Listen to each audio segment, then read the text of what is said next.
I can see where they're coming from, but at the end of the day, like it's that age old adage of you need to enjoy the journey as well. Yeah. Like it's so important to take breaks and it's important to do things slowly. And in some respects, that's what I haven't done very well over the past 2-3 years. I have my foot on the gas so fast because of my personality. Like I'm a type A Mm. person. I always like go, go, go. But I'm really trying to be intentional about slowing things down a little bit more because I think that is also, at the end of the day, that helps you be a better artist.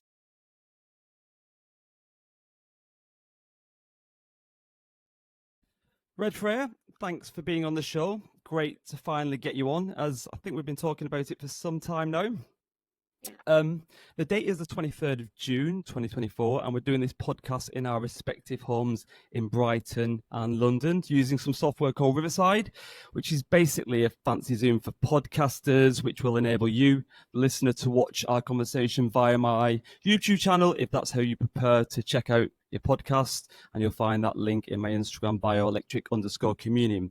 Now, Freya, anyone who knows you as an artist and follows you on the socials probably already has a sense of how busy you seem to be and how invested you are in the dance music industry right now. You've got your DJing career, which has really taken off over the past few years. You've recently immersed yourself into getting to grips with the production side of things. You've got your own Redfreya and Friends events, which seems to be going from strength to strength. And you've got a regular radio show. Just to name but a few things, we'll of course cover all these things in more depth later on in the show. But as always, I'd like to start at the beginning to kind of get a real sense of who the artist is and how you got to be in the position you are now. So, I mean, where did you grow up and how did you first get into electronic music and DJing? So I'm from Cornwall originally. I've lived sort of around the UK when I was growing up, but most of my teenage years were spent in Cornwall and Devon, which is very rural for anyone who doesn't know the UK. It's like a very rural place. So there's not a lot of club culture there. And then I moved to London about 10 years ago for university. So that's how I ended up here. But I got into dance music before I moved to London. And I mean, music's always been a really big part of my life. Not specifically, obviously, dance music. It's something you kind of get into when you're a bit older. But I come from a very musical family. More so from like a genetic standpoint. I don't know if any research has been done on whether like music is something that goes in genes, but I have two professional jazz musicians on both sides of my family, both male grandparents. But I actually didn't know them growing up. Like I met them, a few times, but I wasn't close with them. I wasn't growing up around the house with them. But because they were both professional jazz musicians, it's interesting for me that I'm like a really musical person, and I always have been since I was a young child. I just wonder if it's something that's like in the genes there.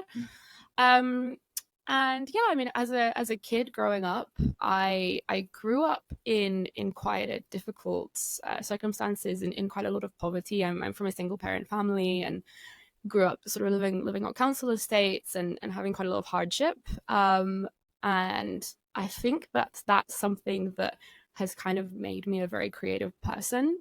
Like I've been reflecting on it a little bit. Obviously, like your upbringing and the environment that you grow up in, it's such a huge part of who you become as an adult. And we didn't have a lot to like material things to go around, but what we did have from my mom, like she's such a creative person, she's a very artistic person, and that's always been such a huge part of my life, like creativity. My mom isn't a musical artist, but she was always sort of painting, and we always had like oil paints or like pastels or just creative stuff in the house when I was a Hmm. child. So I was always really encouraged to use creativity as kind of a means to tackle, I don't know, like Yeah, everything in sure. life, basically. So I think that all that kind of has fed into the fact that I'm like a really creative person. And then I was really, really lucky when I was a little child that I was growing up in school, and in the UK we have quite a lot of initiatives if you're sort of growing up in quite dire poverty and you're in that sort of situation. I was just in school, and my teachers, they just noticed that I loved music, and in a lot of schools you have like a piano just in the school, and I would just go play the piano in my lunch breaks, like when I'm like maybe 8 years old.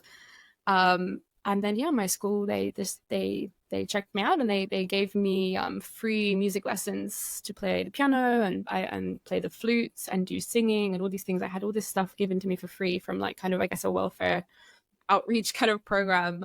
So I was really, really lucky with that. So then that's when I was probably about 10. I started kind of studying classical music instruments. And then at that point, I think my genetic background of like predisposition towards being quite good at music just kind of came in because I just skipped the levels very, very rapidly. And I kind of got to about grade 8 level. I don't know if anyone, people know, like it's basically in the UK, we have this kind of music grade system, like karate belts. And Yeah. grade 8 is kind of like the black belt, I guess. And I got to grade 8 level in sort of 3 years, 3, 4 years, which is like quite rapid. Usually it takes like 8 years or something. I don't know, like a grade per year. So like I just like really excelled at learning these music instruments. So that was sort of like my grounding in music. And Yeah. do you still kind of play instruments? I play the piano a little bit still, but like not. I haven't played the piano. Like, I mean, to be honest, the piano wasn't like my main instrument. My core instrument was the flute, and I really thought at one point when I was like 16, 17, I thought I was gonna go study in like Royal College of Music and just play the flute as a career, or whatever.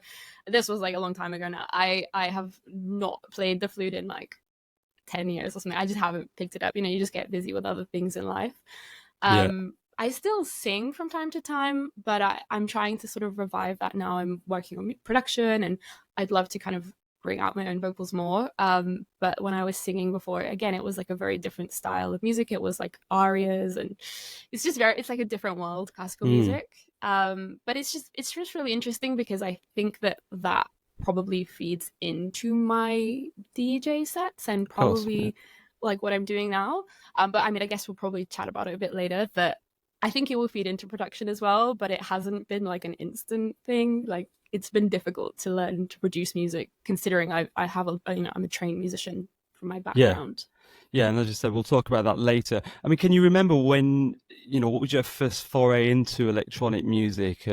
What kind of artists were you listening to? And, did you, when you were younger, aspire to be a professional DJ? How did it come about?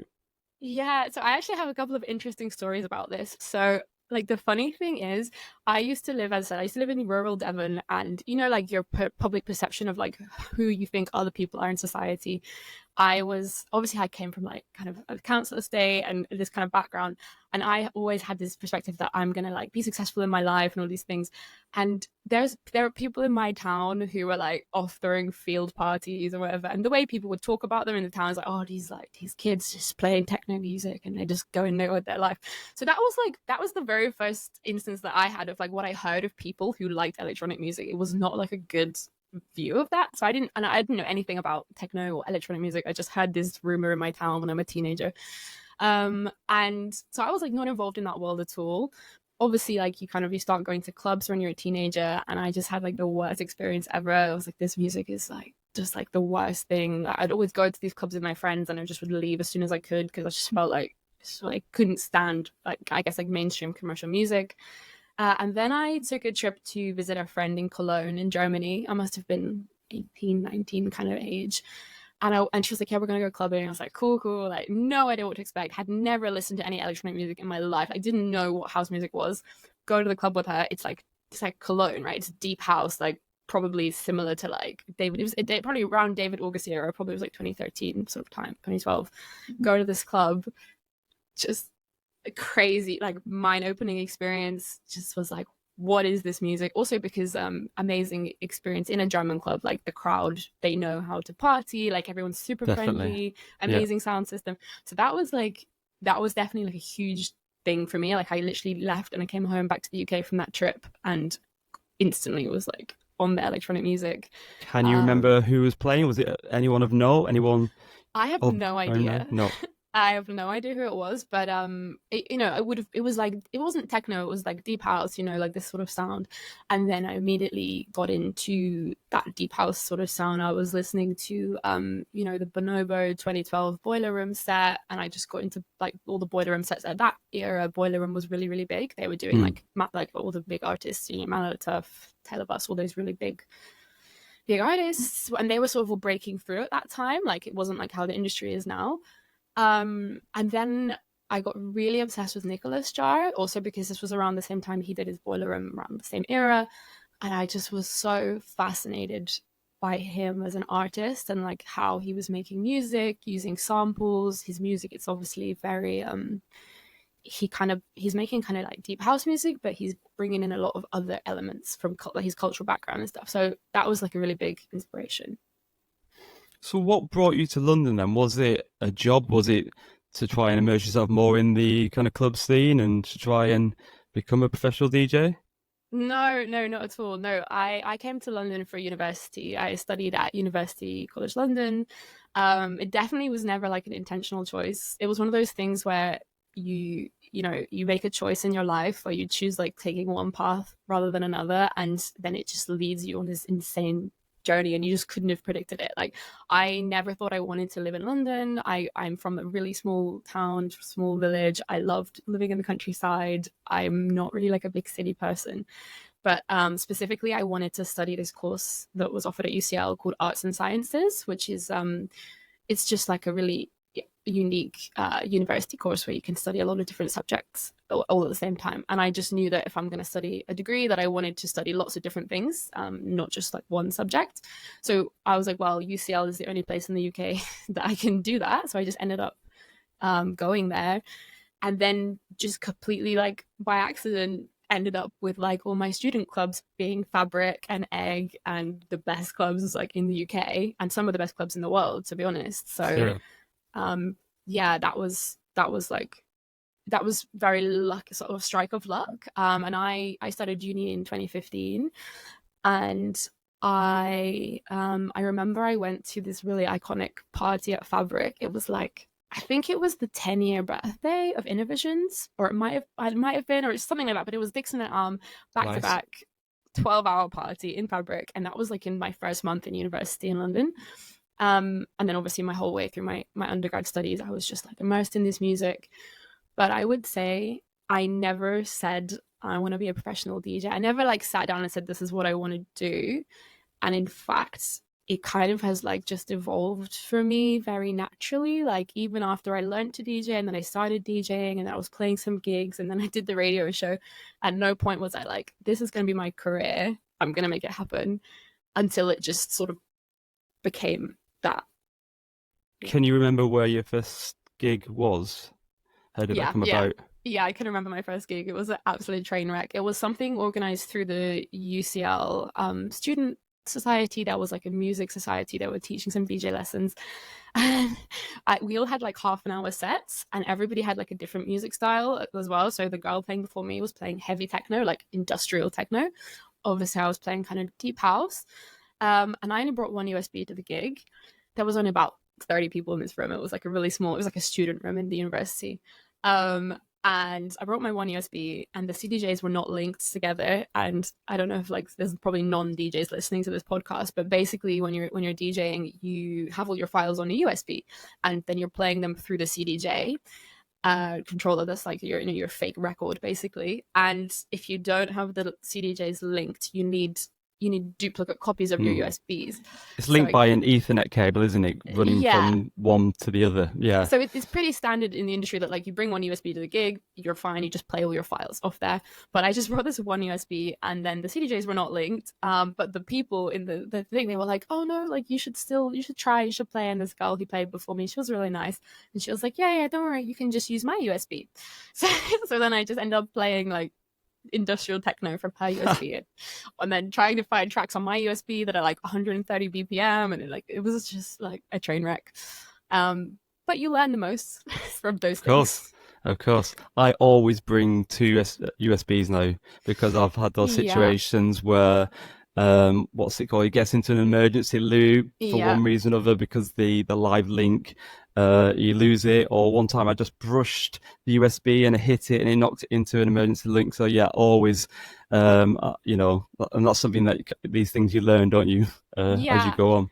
And this was like obviously my first gig ever, and then I Hmm. had like a handful more after that. Everything was sort of very small and quite nerve wracking. But yeah, the thing with the USBs and the files, I'm actually such an over preparer. Like from that experience, I would always bring like extra USBs now. And then I had a friend who played a really big set at a festival, and it was really special for him. And he told me that he got there with his two USBs, and the files were really corrupted. So this never happened to me, but apparently it had like scrambled all of the BPMs. So like it just wasn't showing the BPMs of the tracks or Yeah. something like this. I don't know. So he had to play the whole set without any BPM, like just sort of with the track, but he couldn't see any information. So now I bring backup. I just bring like 3 or 4 Yeah. USBs and Yeah. everything. Yeah. So, after that, even though it was like you said, a bit of a train wreck, you kind of continued to pursue it. I mean, were you actively trying to get yourself gigs, and what did that look like? Was that kind of before the real advent of like social media? Yeah, I mean, I didn't make my Redfreya social media DJ account until about 2020, and I was probably DJing on and off from like 2016, 2017 onwards. So like I learned to DJ while I was in uni, and then I was sort of DJing at friends' parties and sort of the student union. Sometimes I had a radio show in uni as well. Sometimes where I'd like be DJing. So for me, it was like a very slow, gradual process. I had maybe 3 years where it was just a hobby for me. I enjoyed doing it here and there. And then yeah, it was like kind of tail end of the pandemic. It was like 2020. That's when I started my radio show with Bloop. That was like a huge turning point for me. I There's a couple of stories about this. On the one hand, also I played a friend's birthday. A friend had like a barbecue during the pandemic, and I played some music there. And a lot of her friends came up to me and they said to me like, "Oh, are you a professional DJ? Like, how can I follow you on Instagram?" And when this happened, I was like, "Okay, well, I guess it's time to make like an Insta handle." But that's what I mean. Like, a lot of stuff just kind of came backwards to me. I didn't sit down and say I'm gonna make a project. Like, all these people kind of wanted to follow a page, so then I was like, "Well, I'll put this stuff somewhere." And I'd Sure. already recorded some mixes, but I hadn't put them under a name or anything like that. And then yeah, with Blue, they funny story again. It was in the pandemic, and I was like stalking their page. I was like liking loads of mixes and reposting them, and then they messaged me and they were like, "Hi, like we've seen that you're liking all these mixes. We're actually looking for new residents in this radio station. Like, do you want to come in and try playing?" And then I did. And I went for one show there, and then yeah, that was like a really big turning point for me in terms of viewing this as a more professional thing, Mm, I guess. And I think mm. like a lot of my solid early gigs came because I had my Bloop radio show, and then a promoter would say, "Oh, I saw your show on Bloop. I Wow. heard your show." Yeah. And for listeners, if you're not familiar with Bloop, it is a specific. It focuses on electronic music, doesn't it? Yeah, it's a I would say London it's a radio London show. underground radio station, but they focus heavily on sort of like either deep house or progressive house or techno or like kind of niche genres. It's not every genre of electronic music. It's kind of like a few that. But I was kind of Mm, surprised because it's like quite underground there. It's not really massive, mm. but obviously promoters still listen sometimes to the Yeah, sets there. yeah. Now you're in this unusual, I guess, unfortunate position, certainly in today's dance industry, that you've become a successful DJ without, as yet, having any kind of releases to your name. And as we discussed on previous podcasts, usually the two things go hand in hand in today's scene. I mean, you've touched upon it a bit then, but what do you think has been the secret of your success so far? Um, I mean, it's kind of a big question, and like I was thinking about this before. Like like it's kind of hard to say exactly. I think part of it is right place, right time for sure. Like that's been a factor for me, and then I think it's a few things that come together. So on the one hand, I'm the biggest music nerd ever. Like I've been involved in this scene for over 10 years. I've been obsessing about like researching artists for over 10 years, labels, back catalogs. That's also a big factor in my radio show. Like I'm always researching a lot of the labels and stuff. And so I think because of that, when I show up in a club to play a DJ set, I have my own sound, which is noticeable, but I'm also usually not playing tracks that people know. And I think that's quite impressive to promoters. So I think that's been a factor in why I have repeat bookings and why I've done well on bookings and stuff, because I think promoters can see that sort of I really go the extra mile where I can. Like I think that's a factor. Um, Are you able I to define your sound? It's always a difficult question. I think it's really hard for artists to kind of define their sounds because you're really like up close and personal to it. I think for me also like my sound has changed a lot over. It's still changing. It always is changing you're sort of growing and changing yourself as an artist. But I'm drawn to specific elements in music. I know for a fact, like I love melody, I love melodic music, I love melancholic music, I love subtle music. That's probably the hugest thing for me, that I just love tracks that speak in an emotive way through subtlety and through simplicity, and that's more important to me than genre. So I can play like minimal music or deep house is kind of like, I always say I play deep house because everything sort of falls under that category, and I Mm. tend to play slower than faster, um which is sort of like a house vibe. But I have loads of music in my collection that's even like techno. I love people like Len Faki as like techno artists, or like, but just all of like from a slow to a fast thing doesn't really matter. It's just the elements that are in the tracks basically. Sure. Yeah. um but yeah, I'm trying to think, did you ask me something? I can't remember if I No, answered. just talking about what you felt that, was the key to your success. Sorry, I did kind of put you off then by interrupting.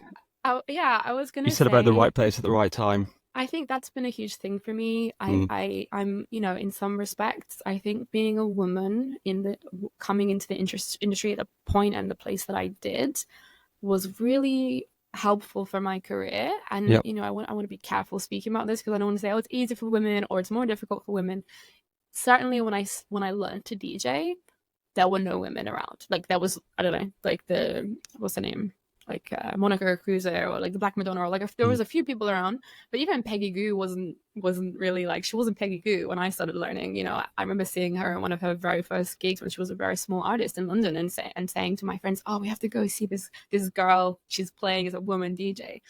Um, but yeah, I mean, like I think there's definitely a factor of like, there's been a push for diversity in the music industry. So I felt like as a woman, I felt like I've been very welcomed into spaces, and I've been encouraged by people around me, like, and with Bloop as well, everybody, I felt like very supported as a woman, like coming into this space. Um, Something else I think is that I do, again, I don't want to say I just work so hard. I just Mm. work really hard, harder than everyone else. But like, I work really hard, to a fault, to a point at which I've suffered from burnout, and to a point at which I'm really working on not working this hard. And I think for me, it comes from coming from a childhood of sort of going through poverty, going through difficult times. I think that sort of can light a bit of a fire underneath you of a drive to succeed, which can be positive and it can push you to do well. And that's definitely been a factor for me, of like, I've just been spinning a lot of plates. I've been doing a radio show every week, doing all these gigs, showing up at the gigs, trying to play super niche music that no one's heard, that I uniquely found from a back catalog from 2014. I've been trying to run the social media to a very professional degree, all of those things. Um, but yeah, that's been like, I think that's something that helped set me apart. That like, Mm. I just always was like, I'm gonna do the most in every aspect. But I guess I just want to caveat that by saying I'm not sure I'd recommend this approach, and I'm actively trying to like not do that as much, because it's not great at the end of the day to be constantly like striving. Mm. Well, let's talk about that now, because actually I was going to talk about, you mentioned burnout, and I was going to touch upon that later, but I think now is as good time as any, because being kind to yourself is something that you clearly strive to promote on your socials. You even have a separate Instagram account dedicated to well-being called The Restful Artist. Um, um, you know, you talked about some of the challenges. I know you've had a few injuries that you've had to deal with, and ailments. How have you learned to be kind to yourself over the time you've been DJing so far? What have you had to kind of adapt and change certain aspects of your lifestyle? Yeah, I guess it's also kind of like a big question. I think it's really tricky existing in the music industry, because the music industry as a place is not designed to support you as an artist, or to like, it's not designed for that. There's a lot of things about being a professional in the music industry where it's like it's very competitive, it's very sink or swim. There's a lot of pressure to be great, pressure to be perfect, pressure to be super great in every aspect of what you're doing. As a female, there's also pressure on how you look. Like, I mean, I think actually men and women, to be honest, like the more stylish, the more fashionable you look, Yeah. it's a big factor now, which it wouldn't have been 20 years ago as much. But now, like, we just got to acknowledge these things. But I think as a woman, certainly, that's a factor. Like, you always feel under pressure as a woman in like how you look and like your physical appearance in this society. Um, and yeah, I mean, I really care a lot about this kind of stuff. Like in university, I studied a lot of psychology, and I'm really passionate about mental health. It's like a separate passion of mine, and it's just been a really interesting experience trying to marry these things up, and then being in the music industry, and just seeing so many examples of like anyone who's listening to this podcast who is follows big DJs will have seen this, but like they follow an artist and that person is playing Friday night somewhere, Saturday afternoon somewhere else, Saturday night somewhere else, Sunday afternoon somewhere else, like 4 different continents sometimes across the weekend. And you have to think about the human costs of what that means for the person, of like they might not be sleeping the whole weekend, they might be eating some tiny little sandwich they get at the airport. And it's like, and then they're playing in front of like maybe 1,000 people or 10,000 people. That's a lot of pressure. Even if you're very competent in your work and you feel great about what you're doing, it's still performance pressure. Sure. So the music industry, it's a pressure cooker. It's designed like that. So yeah, for me, like that's also why I made the Restful Artist page. Go follow it if you're listening to this podcast, because like no one really followed it. Like I post stuff and it like one person will like it.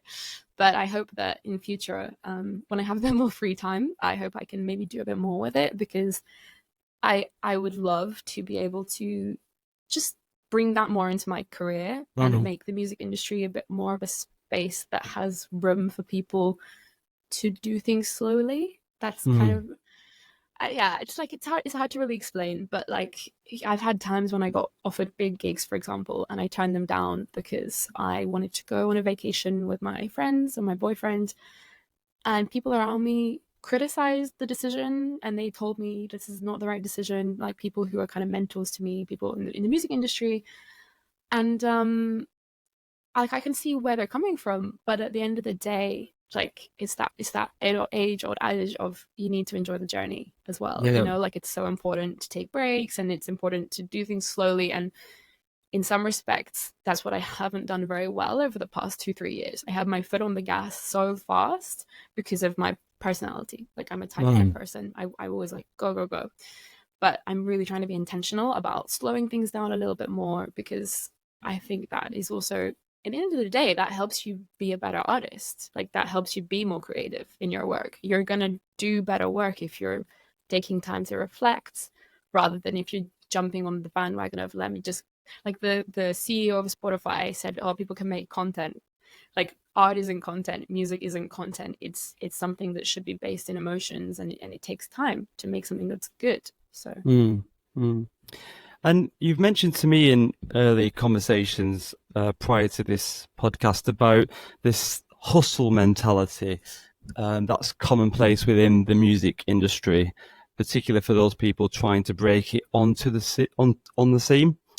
Can you elaborate a little bit about what you're referring to, and if you've some of your own experience of this hustle mentality? I think it really ties in a lot to sort of what I was just saying about like the music industry as a whole, like Yeah. how the place is. Like it's it's not necessarily like the most welcoming space. I mean, it can be. Like I've met so many amazing people through working professionally in the music industry. I have amazing colleagues, and especially like I have a great supportive circle of women around me who that's really nice to have as well. But also loads of men around me as well who are just so what's the word, like mentors to me, and have really encouraged me getting into music production and stuff.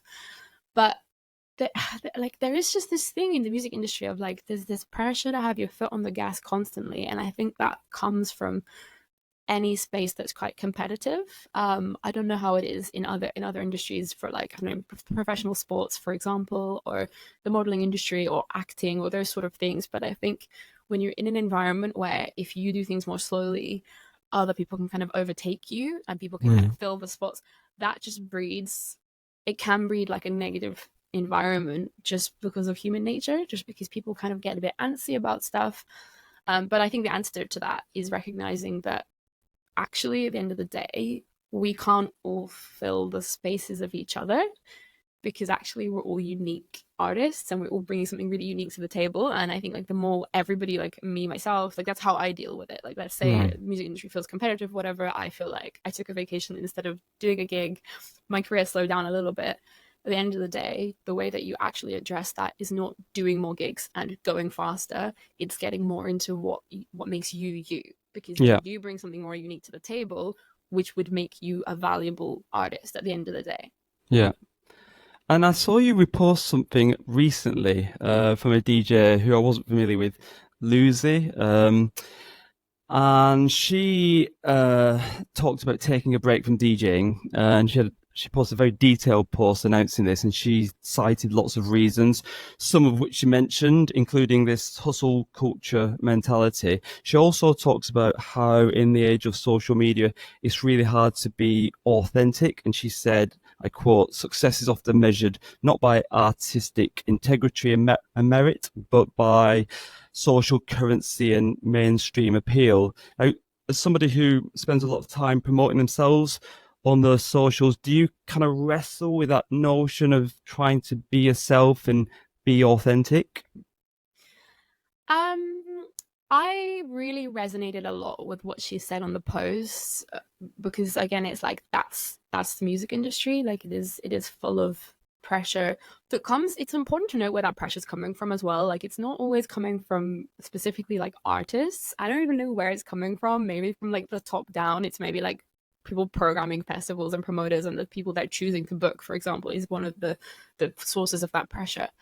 Um, but for me, anybody who follows me on social media would probably think that I'm like, what's the word? I use social media quite a lot. Like I'm quite a heavy user of social media, and I try to be very open there and share a lot about my journey. I post frequently about the stuff that I'm up to. But I've kind of always been like this even before I got into before I got into DJing. Like it's sort of just my personality that I'm quite an open book, and I love communicating. That's also why on my radio show I'm interviewing people as well. I'm sort of getting into the position of being a bit of like a broadcaster and a presenter. It's just something that I really enjoy, kind of communicating with people. And with my Instagram, for example, like I try to make that a space where, for one thing, I'm sharing my journey, because like I enjoy doing that, but I really try to make it a space where I'm sharing like the full picture and not just sharing the highlights, because I think that can be really damaging to people's mental health. And just speaking from personal experience, like it's damaging for my mental health if I go on social media and all I see is everybody doing amazing all the time. And it's definitely been really, it had a positive effect on me. If I've seen other people talking about things they struggled with, that made me feel better that I was also struggling. So that's why I try to be mindful. But obviously I'm not some huge person that loads of people follow, but like, there's some people following me, and I just want to make sure that like I Yeah. share that, it's not always great. There's actually a lot of difficult moments, and just to be quite transparent about things, and that we all struggle with stuff and all those sort of things. But also I really like, I genuinely enjoy creating content, you could say. Like I enjoy it. Like I find it creative. It's a creative process for me. I didn't ever struggle with that. And again, that's just part of my personality. Like some people find that harder. I find it But hard. I find it such a chore. I think that's like the common. I think almost all my friends, a lot of my DJ friends come to me and they say, "Hey, like, can you help me like with this content or whatever?" I will say I'm not very good with the new was it like the new generation who's come through. Like I'm so far I'm not on TikTok. I didn't join TikTok because I was like, this app is giving me ADHD. It's like stressing me out. And I'm not very good at making reels because it's so time consuming. Like that's the thing. If you make a reel, it's like a lot of your time. But generally speaking, if you're just gonna like write a few words about your day and share a picture of something that you like, that doesn't take that long. And as I said, I'm quite an open book kind of person. I don't typically overthink about how things are perceived. That might be a bit naive of me. I don't know. Like I really share a lot about my life, and people probably have opinions about me. But at the end of the day, I'd rather be transparent. I think it's Yeah. more valuable. And I get a sense of that from Instagram, your socials. You know, you're very open and kind of candid about stuff. Like I said, you've talked about how, you know, you're some of the challenges you face, and yeah, no, I think people will really appreciate that. Now, before you mentioned your boyfriend, and you've been in a long-term relationship. It's called Velcro, is that right? Belgo Fan Yeah. Club, Shout yes. out to Velcro. You were in a relationship with him before your DJ career took off, am I right? Yeah, we've been together since like uni, basically since like start of uni is yeah, I'm coming on like 9 years, whatever. It's been a long time. So yeah. Amazing. Now, I was just thinking about this before, and we've never really discussed on this podcast about relationships with, you know, previous guests, and you know how the nature of the job that you guys do, you know, can potentially have a kind of an impact, you know, Hmm. because you're working long nights at the weekend, time away, being surrounded by people wanting to party and, you know, sometimes get high, etc. Yeah. Was it difficult for the both of you to adapt to that change of lifestyle as you pursued your DJ career and you became more successful?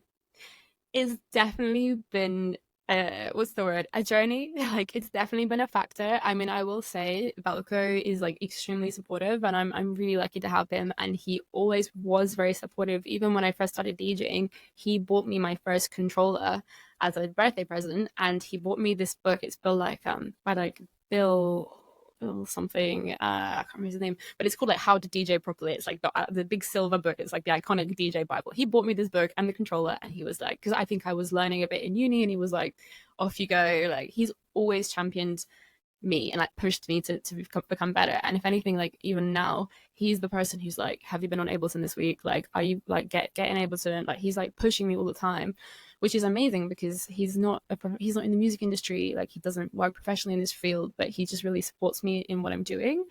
I will say there was a period where we went through a stretch where we were both working full-time jobs. He works at an office job, and when I had an office job as well.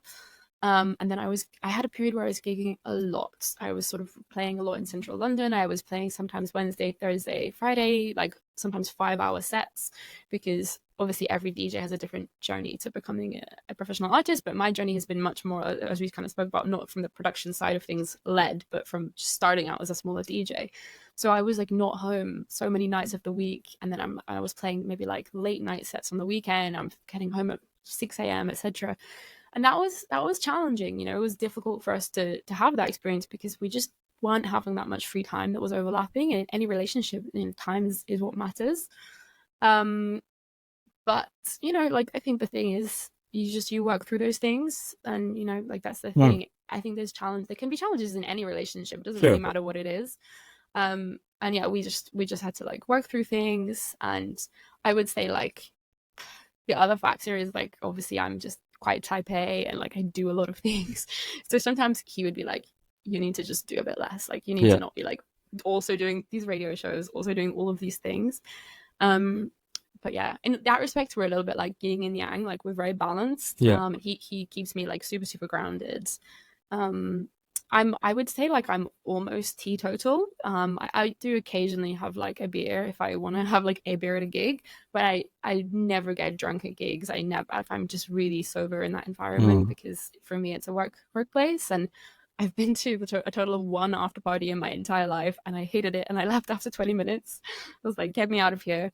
So that also helps that I'm not like a sesh head. Hmm. And he Maybe. loves clubs Sorry. as well. Like he loves the club scene. So like he Right. comes to a lot of my gigs. He loves dance music. He actually has such good taste in music. Sometimes he will like put together playlists and stuff, and I will be stealing track IDs from him. So it's like a circle. Yeah. Nice. Nice. Now, you mentioned being a female working with the industry earlier, and I just kind of want to revisit that. I was reading something. I was kind of doing a bit of research for this podcast, and I came across something interesting that came up out of a recent study from a music tech company, A2D2. And its findings suggested that women may have to work twice as hard as men to reach the same recognition. According to the data, it said male DJs average 13 gigs in 2023, while female artists average around 23, which the study concluded speaks volumes about their determination to make a mark in the industry, which has been historically dominated by males. As a female kind of working hard to make a success within the scene, what's your take on this? It's really tricky because from my personal experience, and I can only speak to myself, so like other women may have struggled more, but I've had a lot of really positive experiences as a woman. Right. I feel like I've been really celebrated by so many promoters. I feel like promoters often will comment on the fact that I'll say, "Oh, it's great to have a woman on board," like Mm. whatever. I'm just, the only thing that definitely does take place, which I, have dealt with here and there very, very rarely, is sort of tokenism, and that's obviously really problematic. And nobody wants to be involved in that. You want to be respected in a very egalitarian way. You want to be respected for your skills. You don't really want gender to come into it. You don't want people to say you're good for a woman. But yeah, it's very hard for me to comment Sure. on it overall. But I'm just very grateful that I feel like I've had a lot of support. I think it's super interesting in the music production space because I think we're seeing a lot more. We're seeing more equal balance lineups now in DJs. There's more women DJs coming through, which is just great.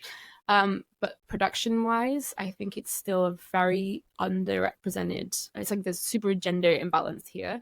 Mm. And as a woman, like I've had my own journeys with production. Like I've struggled to kind of get to grips with it. I found it difficult, but I have also struggled finding it.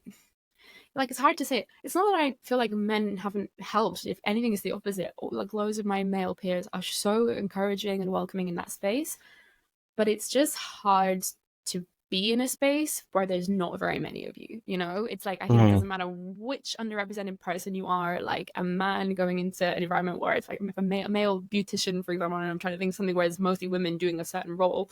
I think it's just can make you feel a little bit uncomfortable. And I had that at the start when I was DJing as well, but more women have joined. So now I just feel like there's loads more women around. It's not like I'm the only girl in the Yeah. space. I have so many female colleagues, DJs, etc. around me. Um, but yeah, I just would love to see more women in that space, and I think that a lot more could maybe be being done. I don't know by who, but I wish that we'd see more initiatives at like getting women into production. Well, two things that I read when I was looking at this research.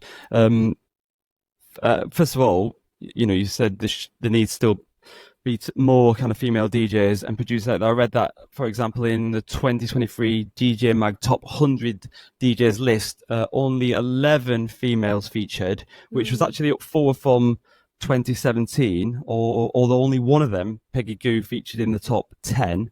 mm, And you talked just then about, you wish there were more kind of initiatives to support women. I did read that there was a number of organizations out there, such as, and I don't know if you're familiar with these, She Said So yeah. and Women in Music, and they have been established to promote gender equality and diversity in the industry, and they provide mentorship and networking opportunities and other resources to women in music.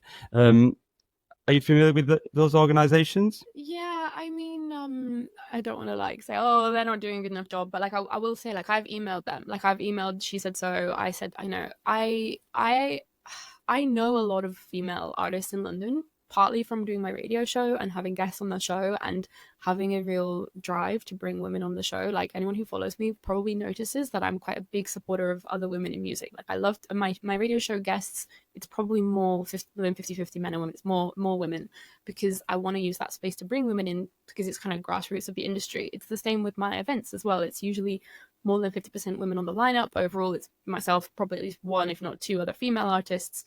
Um, and because of that, because I know a lot of other sort of grassroots level women, I really wanted to go to the guys at She Said So and maybe like see if we can get organized on something, but I never heard back from them. So, it's like I'd like to look a bit more into that because yeah, I'm not sure like I couldn't reach out.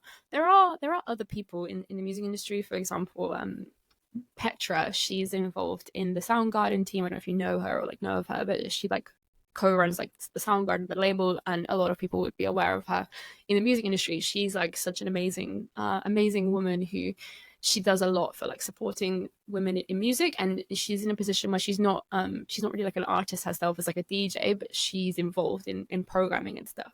And Right. I think it's really helpful having women in those roles, because it's often those roles that you don't always have women in as like Mm. what's the word, head of promotion or festival booker or that kind of thing. I think it would be great if we saw more women going into sort of those roles and a bit more gender diversity in those spaces, because then it might filter through with kind of nurturing female talent. Yeah, sure.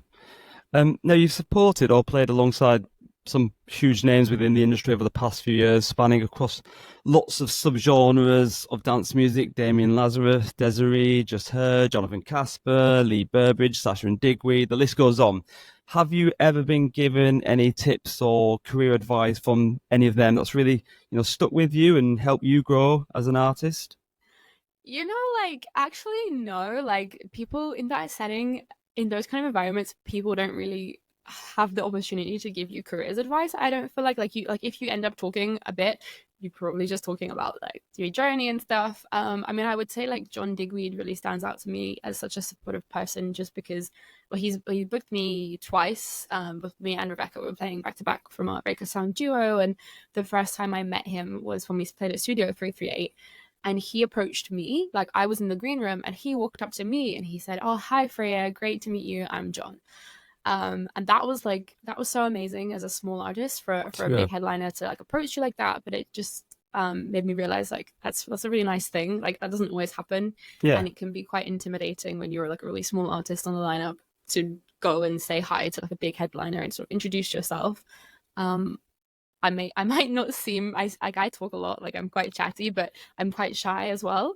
So I typically don't thrive in that green Mm. room environment. So like that was super nice from him. But I would say like, yeah, in those kind of settings, like you learn more from watching what people do. Like you learn more from, but you don't have to just be on a lineup with someone. I mean, I think like it's quite easy to learn from other artists what is good and what is not good, just on like how they play and on what they do. But I would say I've met loads of different types of people in my career, and what really stands out is people who are just always polite and kind to Mm. everybody, not just, I don't know, even the other artists, but polite and kind to like, say like the taxi driver or just all those people I've met. I mean, Lee Burridge stands out. He's super known in the industry for being like the nicest, most polite guy. Yeah. He's lovely. Lots of other people like that as well. Yeah. I mean, those small acts of kindness go a long way, don't they? You're absolutely right. Yeah. Yeah, and I don't want to bash anyone, but like I think it's, you can end up in a situation in the music industry where you just like everyone thinks you're great. Everyone's always like treating you like a rock star. It even started happening to me a little bit, where like people just sometimes treat me like I'm some kind of rock star, and I'm just like, I'm not, like, like you're just, we're all just here doing our job, and Mm. at the end of the day, it's really silly to me that as a DJ, there's this thing of like, worship the DJ, put them on a stage. Like putting on a successful event is a huge teamwork. It's like everyone on the lineup, including the warm up and the closing act, all take part. Also the lighting team, also the production team, the promoter, the guys working the bar, like everyone's involved, and it makes me quite uncomfortable, actually, like the amount of like credit that you get also as a DJ, because often you're not even you're playing other people's music as well. you know Mm. Obviously you did something, you found the music, but Sure. Yeah, we'll come back. We'll come back to that about putting on an event. We'll talk about your event in a minute, but I just want to bring in a question from a fan who's called Abir, who lives in South London. For those of you who may not be aware, we give fans of Freya and the podcast an opportunity the other day to put forward some of their own questions. Thanks to all those that contributed. So. I think this links nicely to just talking about supporting other artists. Abir says, do you always adjust your playlist around the headlining artist to cater for their sound, or do you just stick with your own? this is a good question. I used to adjust it a lot more than I do now. And if anyone asked me for advice about this, I would say don't adjust. Like the less you adjust, the better. Like be you. You are booked for you. That's why you're on that lineup. You're making a name for yourself as an artist. Nobody wants someone to like mimic other people. However, I would maybe sway 10% in the direction of something. So if I'm booked on an Afro House lineup of an Afro House headline artist versus progressive house or something, or melodic techno, like I warmed up for Fidelis, for example, I played much heavier than I would play warming up for Lieberge. I adjust a bit, but I'm not gonna play loads of music from the All Day I Dream catalog warming up for Lieberge. Like I'm gonna just do me. I think that's really important. But and I've had long conversations about this with lots of people in the music scene.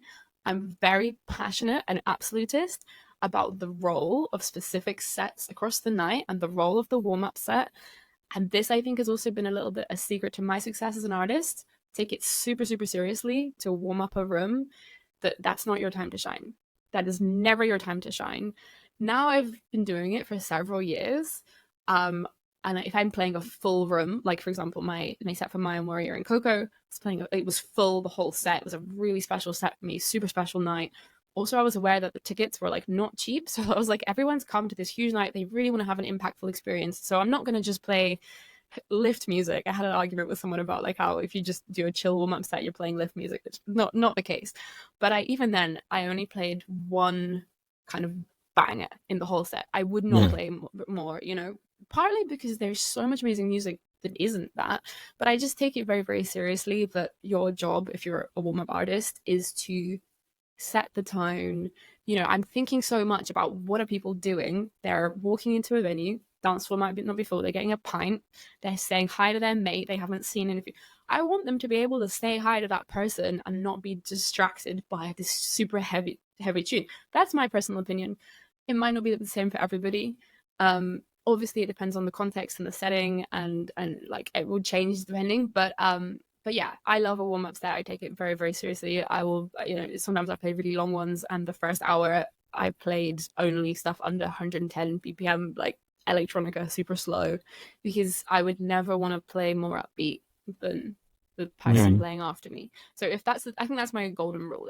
If I ended up on a warm up set for an artist who has a much more chilled sound than me, which has happened, I would be digging in my catalog to play electronica, interesting cuts, groovy stuff, but I would not play heavier than them.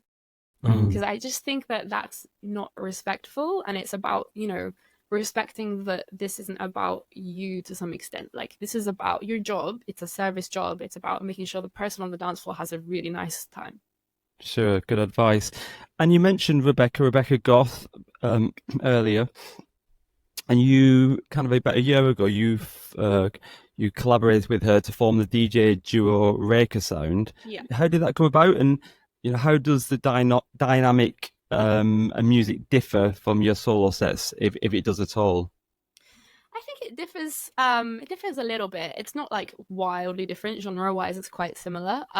But it's really nice working with her because she has a different sound from me.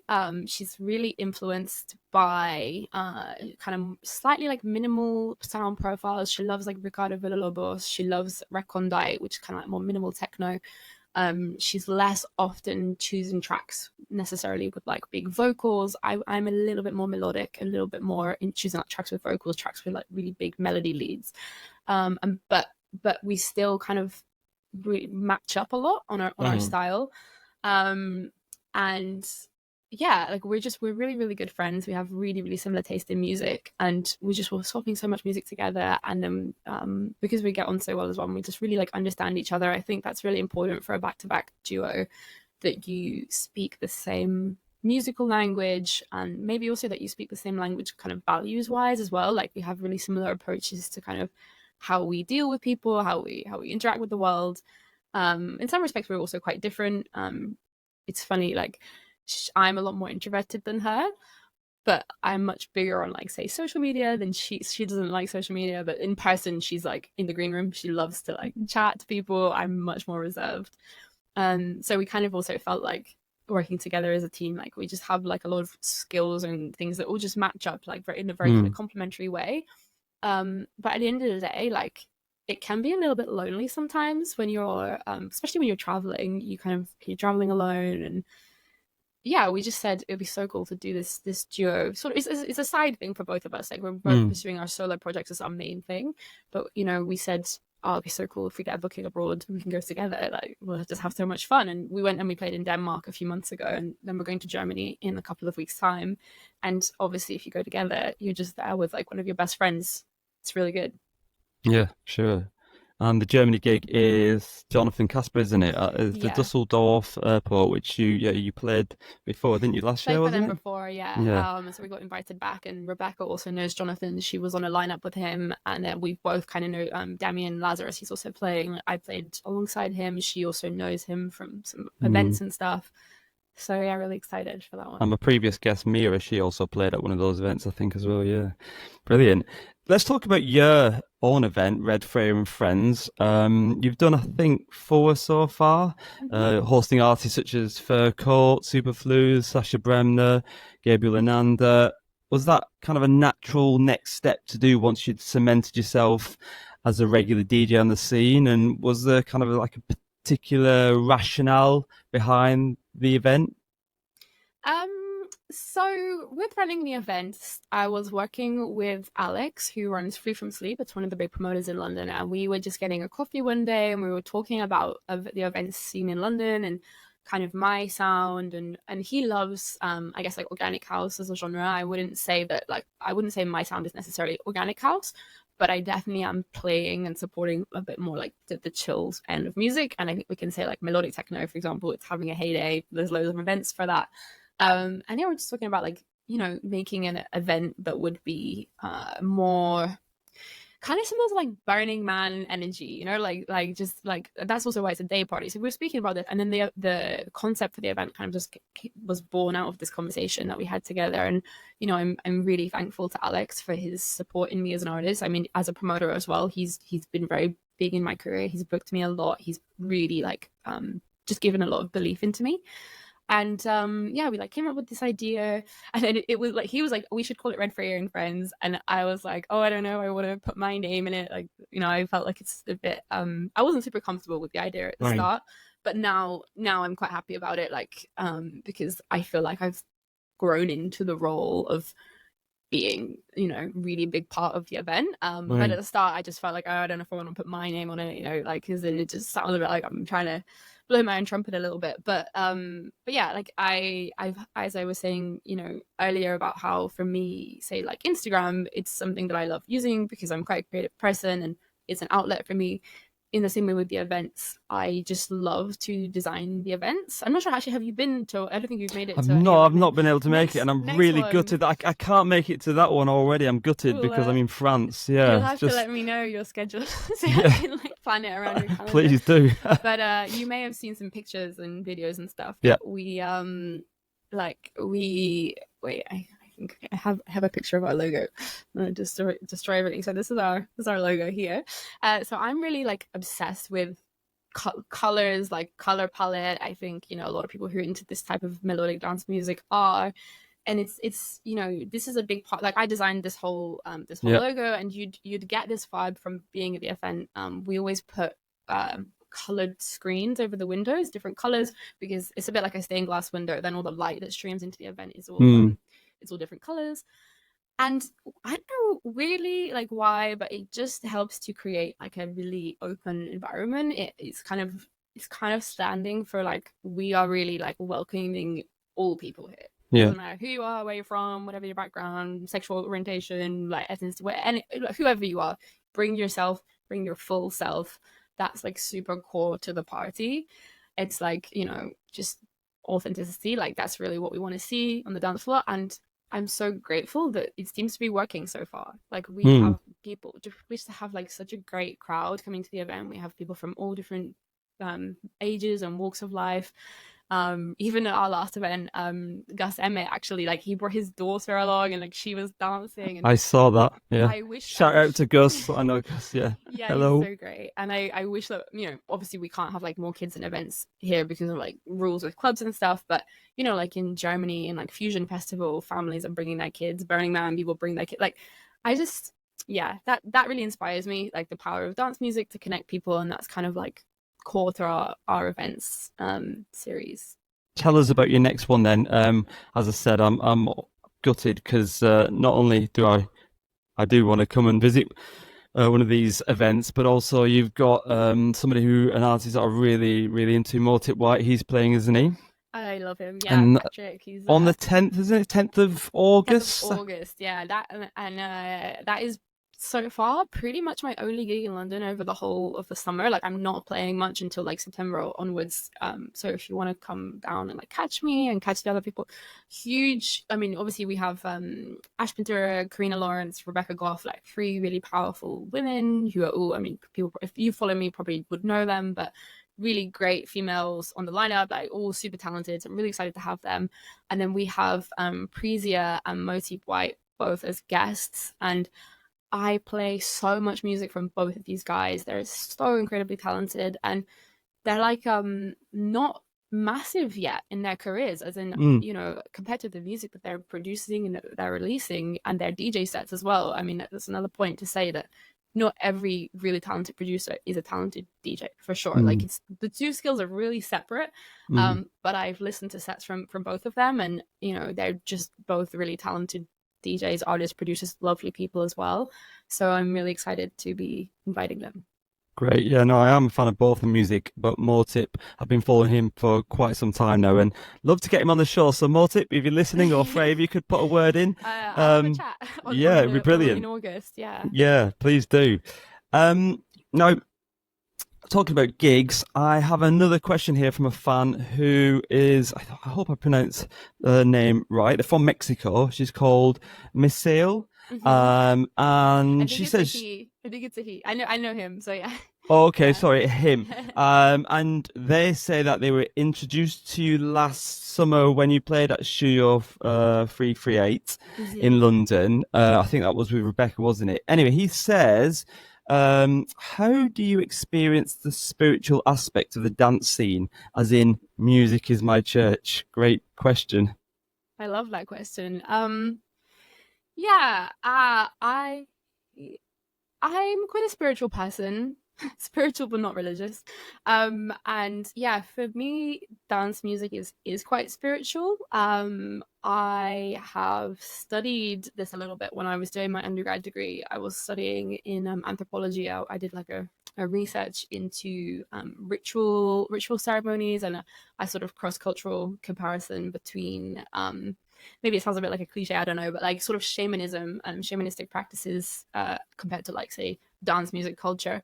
But it's very interesting if you do research the two things and you look at the elements of what occurs in both, because there's definitely a lot of crossover between the two, in that the experience that you can have on the dance floor as a dancer in a rave, for example, I think it can be quite transcendent. It can be quite spiritual. You can be so connected to everybody there, and there's a lot of factors in dance music specifically, like the repetitive structure of the music and the way that a DJ set flows. It's not start and stop of songs.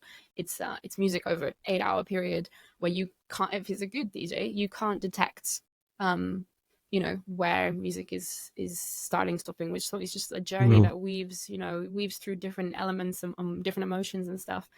And I think that can be a profoundly spiritual experience for someone on the dance floor. So as someone working in this industry professionally as a DJ, I take that on board a lot in my DJ sets. And especially if I'm not playing, say, so much like a warm-up set, but I'm playing later in the night as well, or I'm playing an extended set, 3-4 hours. um that's sort of always in my mind, like the experience on Mm, the dance floor, and the journey that I would be taking people on, helping them kind of like experience different emotions. You don't want it to be flat. You want to have the experience of uplifting moments and more reflective moments and melancholic moments, etc. Because I think it helps you to like process your emotions. And I'm sure yeah. anyone who's a lover of dance music, I'm sure anyone has had that experience where you're having a difficult week and then you go to the club and you dance for 8 hours and you leave in the morning and it's daylight again, and you feel like a different person. Like you feel Absolutely. reborn, which is something that happens during rituals. Like Yeah. that's what happens when you do a ritual experience. You're reborn through it. So there's a lot of crossover. Yeah, 100%. Yeah. Now, anyone following you on socials will know that you've been devoting a hell of a lot of time to learning how to produce electronic music. And I recall one of your posts stating, and I quote, I possibly never worked harder in my life than I am at the moment. After stalling, doubting, and messing around for 12 plus months without proper focus, I have finally found it. You also have referred to like imposter syndrome at times. Did you feel like a certain amount of pressure to learn how to produce as someone making a success at a DJ but not actually having any output to their name? Certainly. Yeah, like I I always wanted to learn to produce music, and interestingly, like I actually started producing before I even started DJing. So I back like 10 years ago or whatever, I was into Nicholas Jar and David August and all these guys, and I downloaded I think I had like GarageBand, and then I downloaded Logic, and I was messing around in Logic, and I was making very very simple basic tracks back then. And then I just dropped it. Just dropped it, forgot about it, didn't continue with it, got busy with university, live, DJing, everything else just sort of carried on. Um, and then, as I said, like this DJ career that I have has just unfolded at this quite, for me, from my experience, quite a breakneck pace. You know, it's really been quick that I feel like I got to a certain level in my career. It hasn't been slow for sure. And along this time, like I sort of I got to a point where I'm like on a big stage alongside really big headline acts, and I'm not there based off my productions that I've released. I'm there based off my DJ skills and the fact that, you know, people know that I'm going to do a good job in those situations, and that I have a sound through my DJ sets that's super known. I mean, also like I've done like over 100 podcasts, for example, of mixes plus like another Mm. 100 radio Wow. shows. So I have like 200 mixes online. Like there's no doubt about who I am as a DJ. Like mine's my Mm. sound. It's not like there's any mystery there. My sound. Any promoter can listen and say, okay, that's what this girl is going to bring to our event. And then I got to a certain point where everyone around me, I'm like I have like a manager and like my sort of my team and other people in the music industry. Everyone was like, okay, so, like where are the releases? Kind of was like the question. Wow. Um, and yeah, like that's been a little bit difficult because, you know, as I said, like it's not an overnight process, and I think different people find Ableton specifically like different. Like it's like people take to the program differently. For me, like I have a musical background. I'm a trained musician, but I've like really struggles to pick up Ableton. I mean, I can use the program now, like I understand it now, and now I've gotten to grips with it. It's much easier for me to pick up the additional skills such as refining, like, you know, your mixing, mix down skills, like I don't know, applying all this extra levels on your tracks of fine tuning everything. But the Mm. bit that was like the hugest jump for me was to go from opening a Ableton, opening a blank program, to even being able to make like a basic loop with say 5 elements. That part, I want to say it took me, I didn't take me a year, but it took a very very very long time. Um, and I think part of that was part of it's because I'm not a very technical person. Like I've never played video games. As I said, like I grew up with quite a lot of poverty, so like we didn't even have a computer in my house until I was like 16. Like we didn't have a computer at home. Like I was using the computer in my school to do my homework and stuff. Like didn't have a laptop, etc. So I haven't. And like my boyfriend, he works in a technical field. He knows how to code. He knows technical stuff. We're like polar opposites. He always says it's like insane how untechnical I am. So I think that was a little bit of a struggle for me. That making music in Ableton, like the making music part isn't the difficult part, especially not for me. Like the grooves, the coming up with the ideas wasn't Yeah. difficult, but just knowing which tiny little button to click. Yeah. And I don't know if you've used Ableton, but like I have sat down with my friend who you know, Fade. He's took me through it, and I was just like, I'd love to, but I just don't think I have the time or the inclination to do it now. Yeah. yeah, like there's just a lot of things in the early stages with Ableton Yeah. where it's like if you accidentally don't click a tiny little button somewhere, everything sounds off, and there's a lot of those little rules that you need to learn. And it's Mm. kind of the same as like learning a language. Once you have all those things Sure. down, much easier to make a track. But it's Yeah. taken me a very long time to sort of overcome that stuff. Mm. I've been very lucky. So my friend Reg, like you've obviously had him on the podcast before as Yep. well, I really read. good friend of mine, and he's been like a really big mentor for me. I think mentors are really important, and he's been like a huge kind of encourager to me. Mm. He's taught me a lot of stuff about using Ableton. He's taught me a lot of tips and tricks. We obviously co-produced this track that's coming out in a couple of weeks as well. Um, And yeah, when we worked on that together, like, obviously we both like equally contributed to the track, but like he's got amazing technical skill set. So I've just learned a lot from him through working together, etc. Mm, Well, let's talk about that track. And actually, this links nicely to another question that I had from a fan of yours, Sarah, who also lives in London. She says, "Are you working on releasing any new music in the future?" Well, I think it's fair to say you've kind of just let the cat out of the bag for those people who might not already know, because I know you have kind of maybe done some subtle post on Instagram, but yeah, you have some very exciting news, don't you, to announce about your first incoming release. What can you tell us Yeah. about it? Well, it's supposedly coming out in like what's the date today? It's like end of June right now. It should be coming out 23rd. Yep. I would think about like 3 weeks time, so really soon. We actually made the track last year, and so it just takes a long time with releasing music. But we had a few studio sessions together to make the track. But yeah, me and Ethan, we'd already jumped in the studio together a few times because he was sort of showing me some, like, kind of teaching me a bit, like, stuff he knew about Ableton, and you learn a lot from working together. And then we were like messing around on Ableton, and he was like, "Oh, why don't we like make a track together?" And it was his idea. He like asked me to collab with him, and obviously he's a really talented producer. He's released a lot of amazing music, so I was like, absolutely, sign me up, like, let's do it. And then interestingly, like we kind of talked about the vibe we wanted to go for, and I think we both thought that we were going to make something like more emotional and more chilled and more like, we both love that kind of music as well, and that's so much my sound. So we really thought like that's what we went into the studio session thinking we're going to make.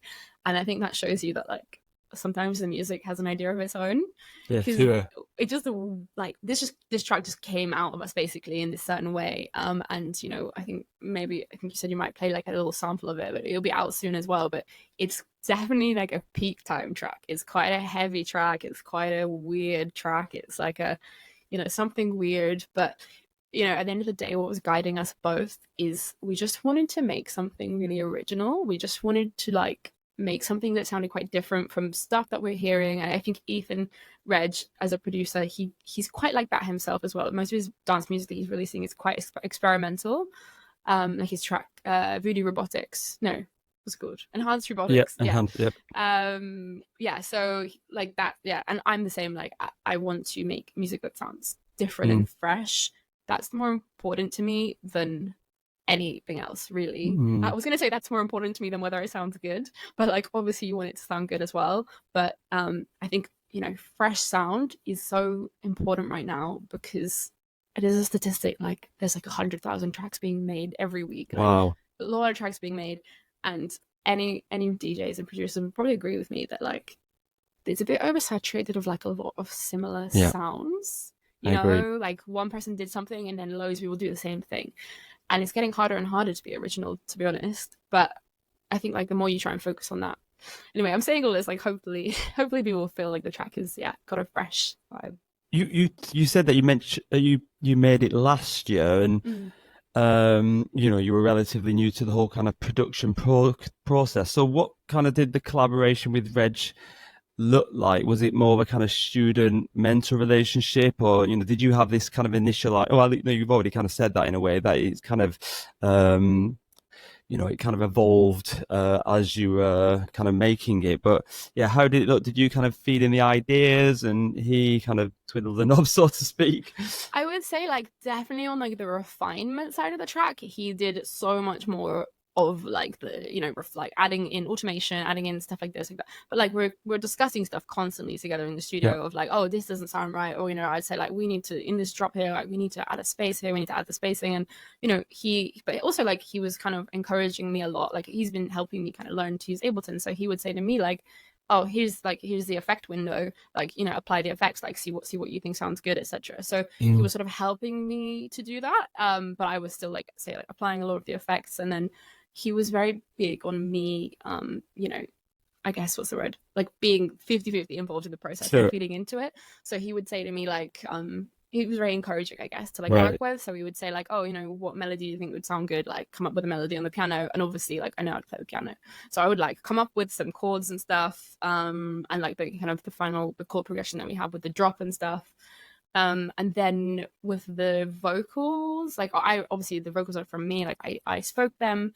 Um and we it's like lunacy is perception. We basically like came up with this also together. Like he's amazing at writing, like having ideas from writing music. So, like he gets a lot of ideas from like other places, but we also use chat gpt to Right. like help us write like a poem, and then we were Okay. like taking sections from that, and we tried different things to see Yeah. what Sure. sounds good. So, well, let's have a little listen to that right now.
So that's Perception. Is it called Perception? Yeah, perception.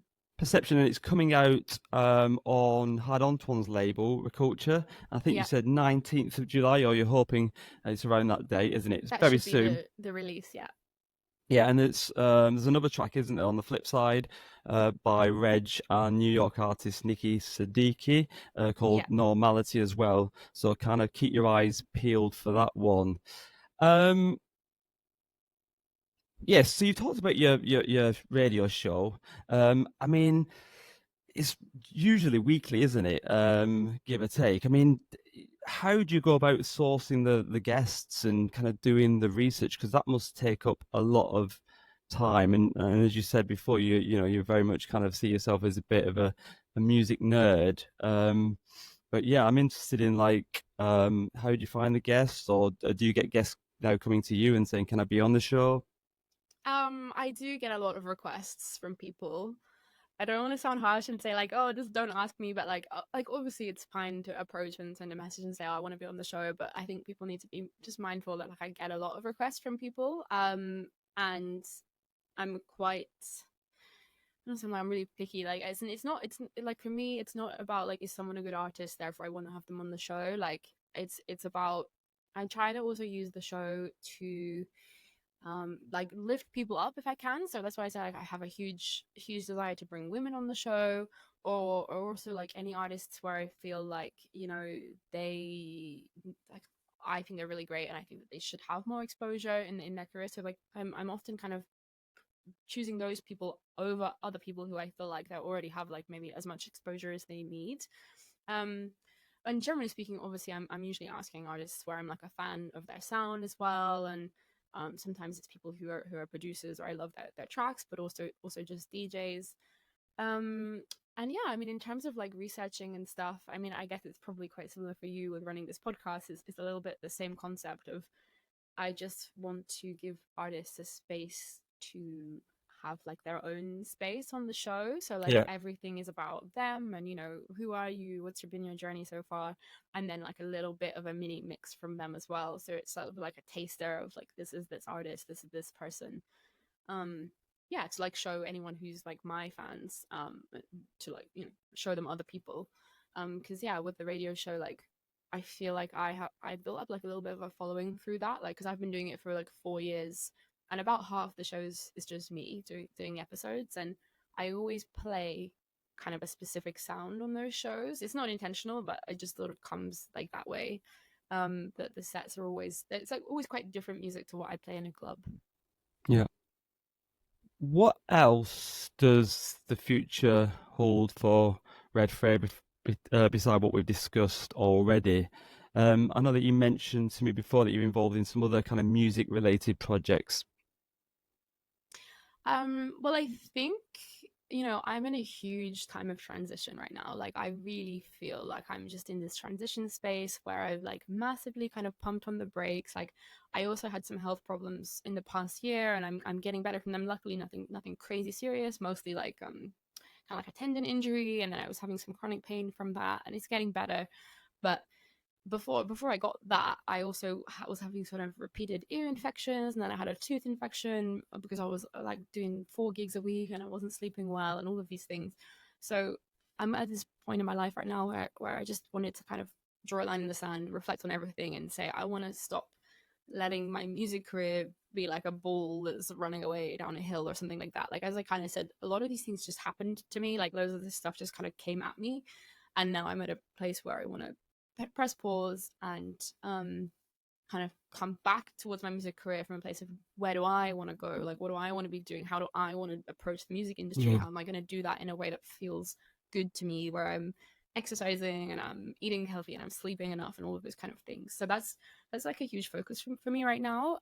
But also like around like the production side of things, as I was saying, kind of, yeah, like there's been this pressure of like you need to produce music, and um that's been hugely important to me for a long time, and it only kind of clicks in the last 3 to 6 months, I guess. It's really hard to refer to time of like when things kind of click, because you sort of would get moments where you're in the flow and everything's working really well, and then you just don't open the program for a few weeks, and then you open it again and it's like, I can't do anything, and it takes a bit of a while to get into the flow.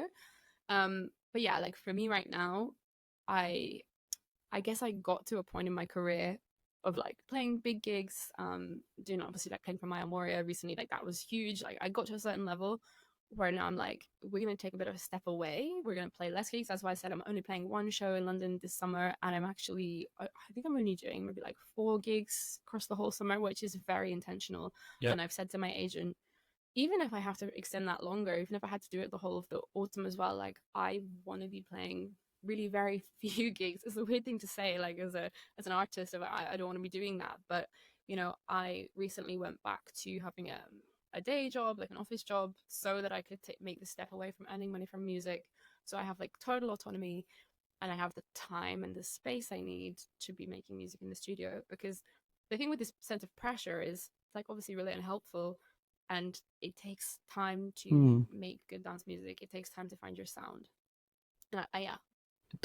Could you just mention that you've kind of stripped back the gigs and stuff? Do you ever worry that if you take such a long kind of time off, that promoters kind of will, I don't know, get bored and of waiting and move on to the next person who kind of take your place, and then when you do come back, you're like, okay, there's not the opportunities that were there for you before. Yeah, I mean, I think that probably will happen. Like, I feel like it probably does happen. Like, that's probably what's going to happen. But it's kind of ties back to what I said right at the start of like, I just have this deep feeling and belief that, at the end of the day, the art is what's going to lead to things. There's things in the music industry of like, there's gimmicks as well. Like, if you look great, if you're super popular, if you have a million social media followers, all of this stuff enhances the bookings that you get. All Yeah. of those things is great, but they're all gimmicks. Like, they're not the true source. Like, the true thing is the art itself.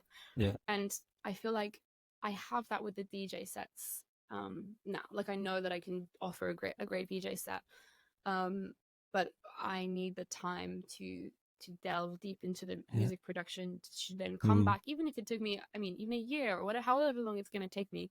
I want to be able to come to this table with the offerings of like, this is my album, this is my music that I'm working on, and I'm already working on music that I love, that I'm really passionate about, but still, like, I'm gonna be better in 3 months. I'm gonna be better in 6 months, especially if I'm doing it 30 hours a week. Like I'm Yeah. doing it say all weekend, all the time, and you can't do that if you're doing gigs a lot. Yeah. You know that everything vies for attention. So yeah, I feel like there can be a pressure in the music industry that you need to be doing stuff while you're young as well. So it can be a bit scary to say, oh, you know, I'm gonna take this time off now. Like it's like, no, you need to be successful now. But I think in the long run, with like a strategic future view, it's like take a few steps back and then come to the table feeling like I'm a strong producer and I have a back backlog of loads of music that's already finished. That's the Sure. position I want to be in. Ultimately, you've got to do what's right for you. Yeah. Yeah. Yeah. Now, we've got a bit of an exclusive here, as you're going to share us a snippet of another track you've been working on. What can you tell us about this track? So I've been in just a crazy flow recently. Like I just felt like everything I've been studying basically in Ableton recently has just clicked into place. And I had a crazy studio session where I just couldn't stop basically working on it, and I ended up working till like 6 a.m. I just worked the entire night on this track because I was so gripped uh by it. And it was like I was saying, sometimes the music is what's dictating it. Like you're not dictating it. And the music was telling me like all these things, and I just knew that if I stepped away and I came back to it, it wouldn't be talking to me in the same way. So yeah, it's like I just wanted to share like a snippet of it because yeah, I wouldn't have a home yet. I haven't like signed any release or anything, but yeah, You've got watch a this name for it yet? space. Oh no, I'm terrible. I mean, I have like a bank of names, but I usually just name things like codes, like A9, C7, kind of like a scientist. I don't know. I just like name or like yeah. I will get a name when it's more finished. So. Okay, let's have a listen to that now.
Now, I should say that at the time of recording, I haven't listened to this track yet, because I know you wanted to tweak it a little bit before you sent it over to me. So I can't comment on it at the moment, but I am looking forward to listening to it very soon.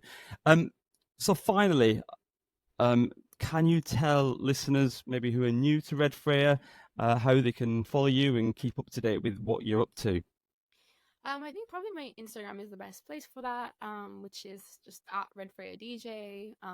You can also follow the Restful Artist if you want to learn about like, you know, pacing yourself in the music industry and holistic stuff like that. And also my SoundCloud, which is just Redfreya on SoundCloud. There's like a million podcast episodes there, radio shows, etc. Yeah, brilliant. And as always, I will provide these links and some of the other things that we've talked about to accompany the podcast. Freya, thank you so much for being on the podcast. Really appreciate you giving up your time, and it sounds like you don't have much to spare. I wish you all the luck in the world with your upcoming track with Reg, your next Redfreya and Friends event on the 10th of August in London, and everything else you've got planned. I'll certainly be keeping a close eye on you. And yeah, gutted I'm away for the Redfreya event. Thanks also to Abir, Masil, and Sarah for the questions, of course. As always, I'll include key links that I've just mentioned to things we discuss. Don't forget, you can also watch this interview on my YouTube channel as well as listening to it on whatever is your preferred podcast platform of choice. All links in my Instagram page, electric_communion. Please follow, like, share, etc. Yeah, and thanks for listening. Thank you very much, Freya. Until next time, yeah, keep on dancing.